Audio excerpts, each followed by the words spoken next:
മനസ്സ് എവിടെയെങ്കിലും ഒക്കെ പോകാം. അത്ര അനുസരണം കെട്ട ഒരു സാധനമാണ് നമ്മുടെ മനസ്സെന്ന് പറയുന്നത്. ഏകാഗ്രതയോടെ ഇരിക്കണമെന്ന് ആഗ്രഹിച്ചു വന്നാൽ പോലും മനസ്സ് പലയിടത്തോട്ടും പോകത്തില്ലേ? അതിനെ പിടിച്ചടക്കണം. അതിന് ഷോർട്ട് കട്ടൊന്നുമില്ല. ക്രിസ്തുവിനോടുള്ള അനുസരണത്തിനായി പിടിച്ചടക്കണം. ഹല്ലേലൂയ. വീണ്ടും ജനനം പ്രാപിച്ച മനുഷ്യന്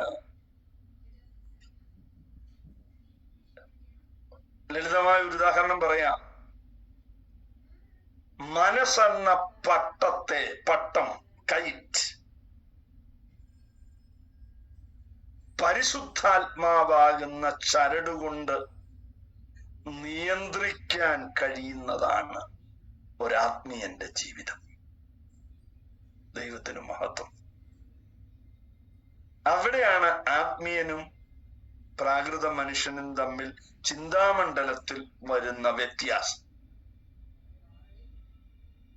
ഹല്ലേലൂയ.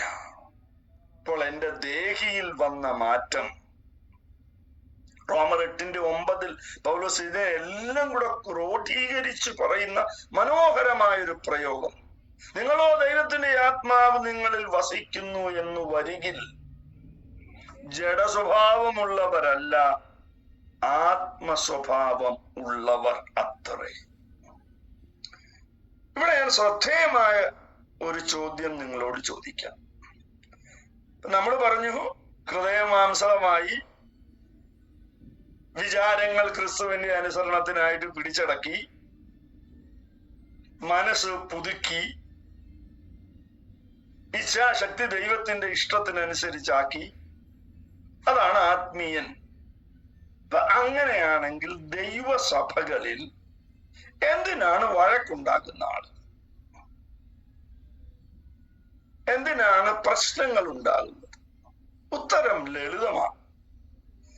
പ്രാകൃത മനുഷ്യൻ വീണ്ടും ജനനം പ്രാപിക്കാത്തയാൾ, ആത്മീയൻ വീണ്ടും ജനനം പ്രാപിച്ച് പരിശുദ്ധാത്മാവിനാൽ നടത്തപ്പെടുന്നവർ. ഇതിന്റെ രണ്ടിന്റെയും ഇടയ്ക്ക് ഒരു കൂട്ടരെ കൂടെ ദൈവവചനം പരിചയപ്പെടുത്തുന്നുണ്ട്. അഥവാ മനുഷ്യനെ ദൈവവചനം 3ആയി തിരിച്ചിട്ടുണ്ട്: പ്രാകൃതൻ, ജഡീകൻ, ആത്മീയൻ. ഇവിടെയാണ് ആരാണ് ജഡീകനായി എന്ന് പറയുന്നത്.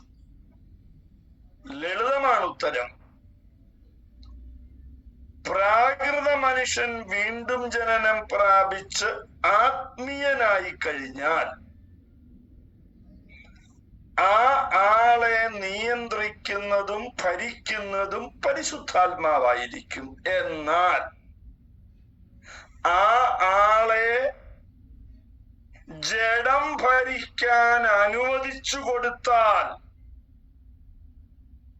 ഒന്നുകൂടെ ലളിതമായി പറഞ്ഞാൽ, പരിശുദ്ധാത്മാവിന്റെ താക്കീതുകളെയും പാഠങ്ങളെയും ആ ആൾ നിരസിച്ചാൽ, തിരസ്കരിച്ചാൽ, അയാളുടെ ജഡം ആ മനുഷ്യനെ ഭരിക്കാൻ ആരംഭിക്കും.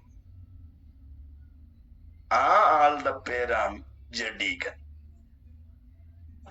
ഒന്നുകൂടെ ചുരുക്കമായി പറഞ്ഞാൽ, ജഡത്താൽ ഭരിക്കപ്പെടുന്നവൻ ജഡീകൻ, ആത്മാവിനാൽ ഭരിക്കപ്പെടുന്നവൻ ആത്മീയൻ. നമുക്കിത് സംഭവിക്കാം. ആത്മീയനായിരിക്കുമ്പോൾ തന്നെ ജഡം ഭരിക്കാൻ നാം അനുവദിച്ചു കൊടുത്താൽ നാം ജഡീകരായി മാറും.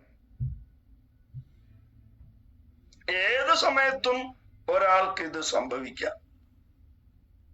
വളരെ ആത്മീയനായിരുന്ന ഒരു മനുഷ്യന്റെ മരണത്തെ കുറിച്ച് ഞാൻ കേട്ടറിഞ്ഞിട്ടുണ്ട്. അദ്ദേഹത്തിന്റെ മരണസമയത്ത് തൻ്റെ അടുത്തുണ്ടായിരുന്ന ഒരു ശുശ്രൂഷകൻ എന്നോട് പറഞ്ഞു. വളരെ ആത്മീയനായിരുന്നു, വളരെ ഭക്തനായിരുന്നു. പക്ഷേ തന്റെ നിര്യാണകാലം അടുക്കാറാകുന്ന സന്ദർഭങ്ങളിൽ അദ്ദേഹം, എന്റെ ബാങ്ക് പാസ്ബുക്ക് എവിടെ, എന്റെ ബാങ്ക് പാസ്ബുക്ക് എവിടെ എന്ന് പറഞ്ഞ് ബാങ്ക് പാസ്ബുക്ക് മേടിച്ച് തലേണയുടെ കീഴിൽ വെക്കുമായിരുന്നു. ഇടയ്ക്കിടയ്ക്ക് ബാങ്ക് പാസ്ബുക്ക് എടുത്ത് കൈ പിടിക്കുമായിരുന്നു.